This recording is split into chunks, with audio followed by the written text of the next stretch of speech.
The ballroom was golden, dripping in champagne laughter and the clink of diamonds. Manhattan's elite floated through the night like they owned the city. She hated every second of it. Amara Stone wasn't born for this world she clawed her way in. A scholarship kid who built an empire with nothing but ambition and fire. And tonight she had every reason to be here. Deals were made at parties like this. Futures were rewritten. And then he walked in. Damian Knight. Tall, sculpted arrogance wrapped in a black suit. His dark gaze sweeping the room like he owned it, and maybe he did. People parted for him, whispered about him, feared him. Their eyes locked. Electricity snapped in the space between them, sharp and unwanted. He smirked first. Of course he did. Stone, he drawled, voice rich with disdain. They're letting anyone in these days. Her blood boiled. Knight, she shot back, her red lips curving into a razor smile. I thought they only invited respectable men. A dangerous spark lit in his eyes, the kind that promised war. She turned on her heel,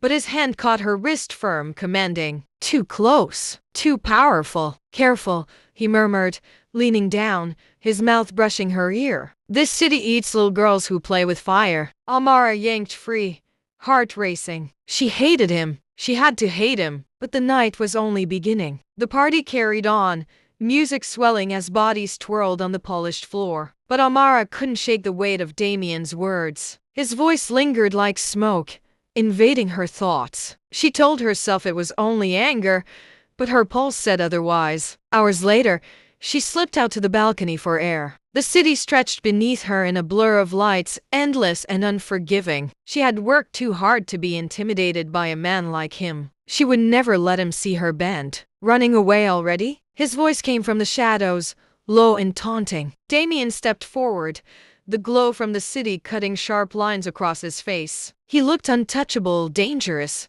a man sculpted from secrets. I don't run, she answered, chin high. He came closer, crowding her space. No, you fight. You claw. That's what makes you interesting. His eyes dropped to her mouth for the briefest second before snapping back to hers. The air between them grew thick, heavy. Amara's heart betrayed her, beating faster, even as her words lashed out. You think intimidation is charm? He smirked, leaning against the railing too close. No, but it gets me what I want. She hated the pull she felt, the way his presence wrapped around her like a storm she couldn't escape. Hate was safer. Hate was what kept her grounded. But beneath the hate was something darker, hotter, a fire waiting for oxygen. The night pressed down heavy, the hum of traffic far below rising like a restless pulse. Amara kept her arms folded across her chest, as if the gesture could shield her from the way. Damian's gaze stripped her bare. He was poison, and she knew it. The problem was, poison had never looked so tempting. You don't belong here, he said, voice calm, almost casual. But there was steel underneath. These people will use you, chew you up, and spit you out. She laughed softly, shaking her head. And what are you, Knight? My savior? He stepped closer. No, I'm worse. Her breath caught, but she refused to show it. Then stay the hell out of my way. She turned, ready to leave, but his hand slid around her wrist again. The grip wasn't rough, but it was unyielding, as if he had decided she wasn't going anywhere. She looked up at him, fury clashing with something she didn't want to name. Careful, Stone, he said, his voice dropping lower. You keep looking at me like that, you'll end up exactly where you swore you'd never be. And where is that? She snapped. His mouth curved into a smile that wasn't really a smile at all. Wanting me. Her chest rose sharply, heat curling low in her stomach, the kind of heat that came with danger. She wanted to slap him. She wanted to kiss him. Both impulses burned equally bright, and it terrified her. She wrenched her wrist free, this time more forcefully, and stormed back into the glittering hall. But as she walked, she could feel his eyes on her, like a brand searing into her skin. The rest of the night, blurred by in flashes of forced smiles and shallow conversations, Amara played her part, but her thoughts were tangled in every word Damian had thrown at her, every mocking glance, every electric touch. By the time she left the party, midnight had drowned the city in shadows. Her heels clicked against the marble of the lobby, echoing like gunshots. Outside, the air was cold, sharp, carrying the smell of rain. She wrapped her coat tighter and raised her hand for a cab. A sleek black car pulled up instead. The window rolled down. Damien sat inside, one hand on the wheel, the other resting lazily against the door. "Get in," he said. She narrowed her eyes. "Not a chance. You're walking home in the dark? Don't flatter yourself, Stone.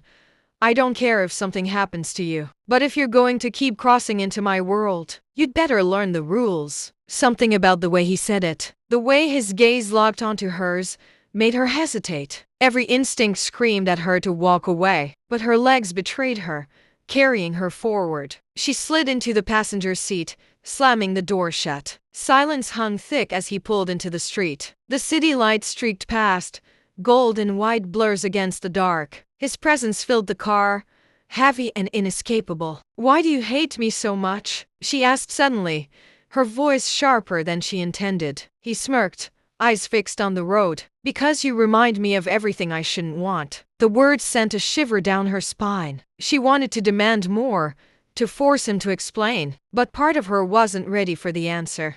They drove in silence until he stopped in front of her apartment. She reached for the handle, but his hand shot out, covering hers. The touch was electric, a jolt straight through her veins. "Be careful, Amara," he said, her name rolling off his tongue like sin. "If you keep fighting me, I'll break you. If you stop fighting, I'll ruin you." Her breath hitched, and before she could reply, he released her. She stumbled out of the car, heart racing, and slammed the door shut. The car sped away, its taillights vanishing into the night. Amara pressed a hand against her chest, as if that could calm the storm raging inside. Hate, hunger, fear, they tangled into something she couldn't control. And somewhere deep inside, she knew this was only the beginning. The next week was a war in miniature. Amara tried to avoid Damien, but the city was small when it came to people like them. He appeared where she least expected it: an art gallery opening, a charity auction,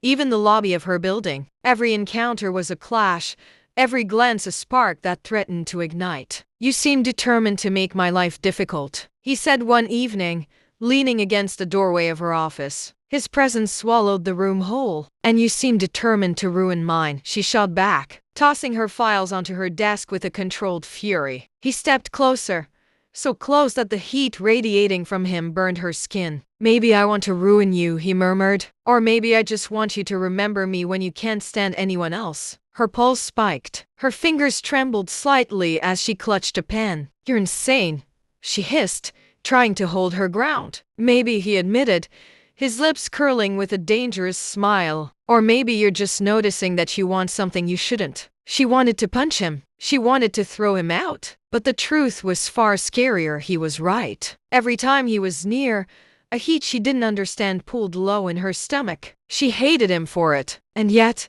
she craved him. That night, after he had left, she found herself pacing her apartment, heart hammering. She should have been angry, but her mind replayed his voice, the touch of his hand on her wrist, the way he had looked at her like she was both challenge and prize. Days later, fate, or maybe Damien himself, forced them together again. A business gala, glittering lights, murmurs of wealth and power. And there he was, waiting by the bar, a dark silhouette against the opulence. "Stone," he said, his tone almost polite, but that smirk never left his face. "I was wondering when you'd show." She ignored him at first, but he followed, his movements precise, calculated. Every word he spoke dripped with a tension that made her blood coil. "You're impossible," she said finally, meeting his eyes across the crowded room. "And yet, you can't stay away," he replied, voice low. His fingers brushed against hers under the table,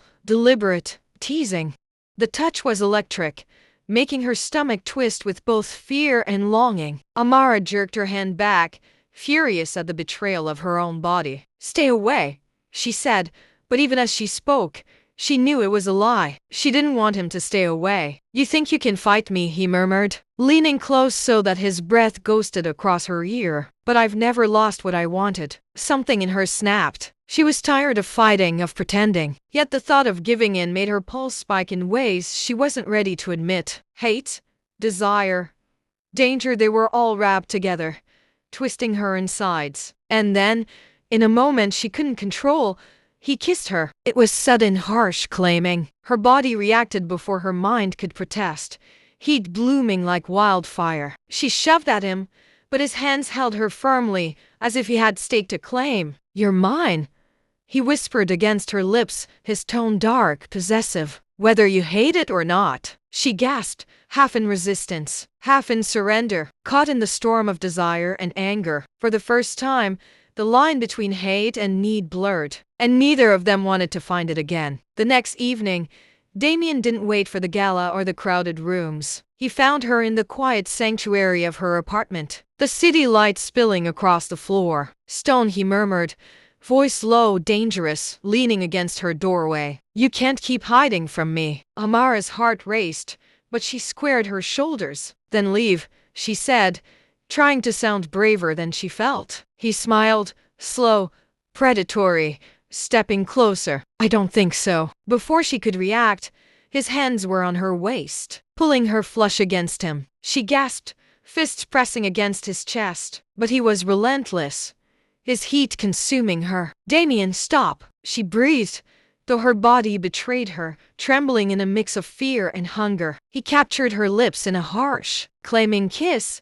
one hand tangling in her hair, the other tracing a path down her back, over her hips. She struggled, weakly at first, then with a desperate, fiery passion she didn't even know she had. "You're impossible," she hissed between kisses. "And yet irresistible," he countered, voice rough with desire. "Every inch of you I want." Her nails dug into his shoulders, and for the first time, they weren't fighting hate. They were fighting the fire ignited between them. His hands explored, daring, claiming. She shivered, arching into him despite herself. Every gasp and moan a confession she couldn't speak aloud. "Do you feel that?" he whispered, lips grazing her ear. "This isn't just want, it's obsession, and I don't stop." Her body trembled at the confession. She had thought she could resist him forever, but the tension, the danger, the raw need in his voice broke something inside her. She moaned softly, pressing herself closer, a mix of surrender and fire blazing between them. Clothes became a forgotten barrier, a pointless boundary in the storm of heat and hunger. Damien's hands moved with a dark, hungry precision, learning every curve, every shiver, every reaction that made her gasp and beg silently. She returned it with equal fire, hands exploring, lips tracing, voices mingling in a rhythm neither of them controlled. It was violent. It was passionate. It was every emotion she had tried to deny for weeks. Hate had melted into need. Resistance had twisted into surrender. Desire burned hotter than fear. Afterwards, when the storm finally calmed, they lay tangled on the couch, breathing heavy, skin still tingling from contact. Her mind spun, but she could hear his low, dangerous chuckle. "You're mine," he whispered, tracing her jawline, his thumb brushing against her lips. "You can hate me. You can fight me. But this," his hand pressed to her chest, "this is forever." Her pulse raced. She wanted to argue, to push him away, but deep inside, she knew she would never leave. He had broken her walls, claimed every part of her she didn't know she had to give, and the dangerous thrill of it all made her ache for more. But just as her heartbeat slowed, just as the storm outside matched the calm in the apartment, a soft ping from her phone shattered the bubble. A message from an unknown number. "You don't know the whole story, Amara. He isn't who he says he is." Her stomach dropped. Damien's lips brushed her neck, oblivious to the tremor that ran through her. She stared at the glowing screen. The first twist, the first threat of danger beyond desire, had arrived, and she realized, with a shiver that wasn't from pleasure alone, that nothing about Damien Knight was as simple as it seemed. Hate had turned to need. Need had turned to obsession, and now, secrets were coming to light that could destroy them both. The rain had slowed to a drizzle, but the air between them was still electric. Damien stood close, his hand brushing Amara's as if by accident, yet neither of them moved away. She felt her heart hammering in her chest, a mix of desire and fear. "You always look so untouchable," Damien murmured, his voice low, almost teasing. "And yet, you make me feel like I can't stay away." Amara's breath hitched. She tried to speak, but words failed her. Instead, she let her fingers graze his palm, a subtle invitation. Damien's eyes darkened. And without another word, he leaned in, pressing his forehead to hers. "You're mine," he whispered, and it wasn't a question. Her pulse raced, every nerve alive. She wanted to pull back, to remind herself of the chaos surrounding them. But she couldn't. Every time Damien touched her, every time his gaze burned into hers, it felt like fire and ice all at once, dangerous, intoxicating, impossible to resist. Then, a sounded distant, a mix of surrender and fire blazing between them. Clothes became a forgotten barrier, a pointless boundary in the storm of heat and hunger. Damien's hands moved with a dark, hungry precision, learning every curve, every shiver, every reaction that made her gasp and beg silently. She returned it with equal fire, hands exploring, lips tracing, voices mingling in a rhythm neither of them controlled. It was violent. It was passionate. It was every emotion she had tried to deny for weeks. Hate had melted into need. Resistance had twisted into surrender. Desire burned hotter than fear. Afterwards, when the storm finally calmed, they lay tangled on the couch, breathing heavy, skin still tingling from contact. Her mind spun, but she could hear his low, dangerous chuckle. "You're mine," he whispered, tracing her jawline, his thumb brushing against her lips. "You can hate me. You can fight me, but this," his hand pressed to her chest, "this is forever." Her pulse raced. She wanted to argue, to push him away, but deep inside, she knew she would never leave. He had broken her walls, claimed every part of her she didn't know she had to give, and the dangerous thrill of it all made her ache for more. But just as her heartbeat slowed, just as the storm outside matched the calm in the apartment, a soft ping from her phone shattered the bubble. A message from an unknown number. "You don't know the whole story, Amara.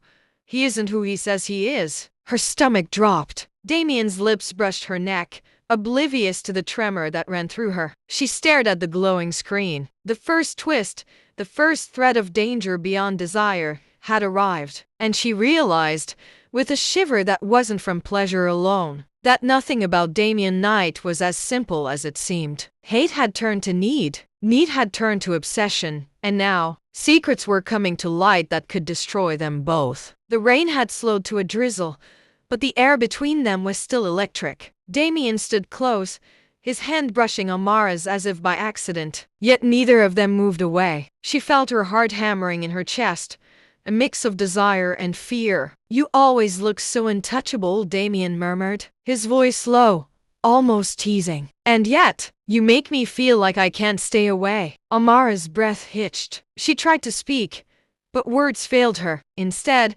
she let her fingers graze his palm, a subtle invitation. Damien's eyes darkened, and without another word, he leaned in, pressing his forehead to hers. "You're mine," he whispered, and it wasn't a question. Her pulse raced, every nerve alive. She wanted to pull back, to remind herself of the chaos surrounding them, but she couldn't. Every time Damien touched her, every time his gaze burned into hers, it felt like fire and ice all at once, dangerous, intoxicating, impossible to resist. Then, a sounded distant shout pulled. "Let's go," he said, urgency in his tone. "But don't think this is over."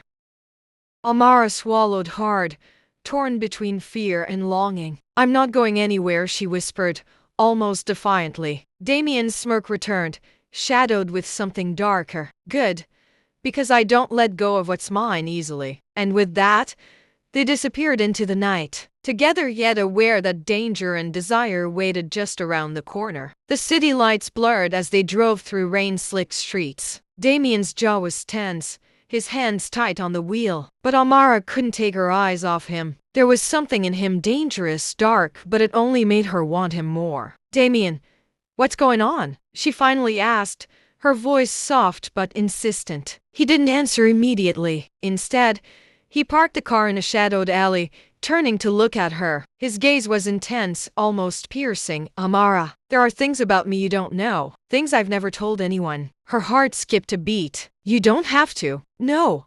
He cut her off, his voice low and rough. "You deserve to know. But once you hear it, there's no turning back." Amara's curiosity and fear collided. "Tell me." Damien exhaled sharply, running a hand through his dark hair. "I wasn't always like this. There's a part of my past I've buried, but it follows me. People I've hurt, people who almost destroyed me. I thought I could handle it alone, but now you're involved. Amara reached out, touching his arm gently. I'm not afraid of you, Damien. I want to be with you, all of you. His lips brushed hers suddenly, soft but demanding. The kiss was electric, a mixture of pain, longing, and need. She melted into him, feeling every ounce of his dark intensity. Damien's hands traced her waist, pulling her closer, as if trying to anchor her to him. Pulling back slightly, his forehead pressed against hers again. You don't know what you're saying, but I like that you do. Amara's chest heaved. Then don't push me away. Whatever your past, we face it together. A dangerous smirk flickered on Damien's face. Good. Because I never let go, and I never forgive easily either. Before Amara could respond, his phone buzzed. Damien's expression hardened, his playful dark side giving way to something sharper. We've got company, he said, eyes narrowing, and they're not here for a friendly chat. Amara's hand found his again, gripping tightly. Then we face them. Together. He nodded, his protective instinct taking over. Together. And in that moment, the storm around them didn't matter because for the first time, Damien wasn't alone. Hey guys, if you really enjoy watching my videos and want me to post such type of content daily, then please like, subscribe, and share the channel. I love you so much. Please show love.